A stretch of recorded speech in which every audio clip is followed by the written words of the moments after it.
I decided that I wanted to do a career, if possible, in the Royal Air Force. I wanted to be a driver. So I'd signed on for 4 years. I came up to ending my contract in March 1957. I decided I would move completely out of what I'd done in the Royal Air Force and go down for different skills. And that was to be a chartered accountant. And I don't think I could have done it without the experience that I'd had in the Royal Air Force in those 4 years.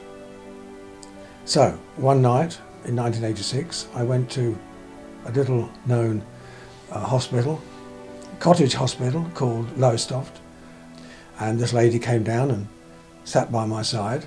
She was quite nice. She was quite nice, and that was Anne. And she was divorced and I was separated, and we married in 1990, and we had 8 children. She had 5 and I had 3, and that became our family. She'd always suffered from some medical problems, and unfortunately she died 6 years ago.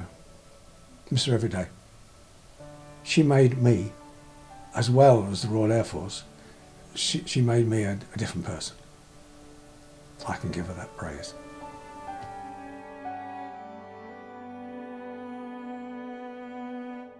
Having lost Anne, I felt that I wasn't operating to my normal level. There was somebody who told me about the Royal Air Force Benevolent Fund.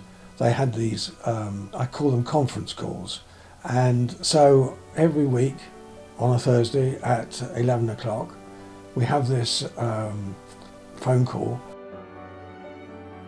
It gives you an outlet for talking about things that are happening to you, that are liable just for you, but nevertheless you can give support to the other people. You know, all those sort of things, they just made the difference between being lonely and being able to talk to people who had got certain characteristics of yours, having served in the Royal Air Force. To those people who have generously given to the Royal Air Force Benevolent Fund, I say to you, thank you very much for everything that you've done in the past, because it is appreciated, and lots of people who have survived should and are very grateful to what you've done for us.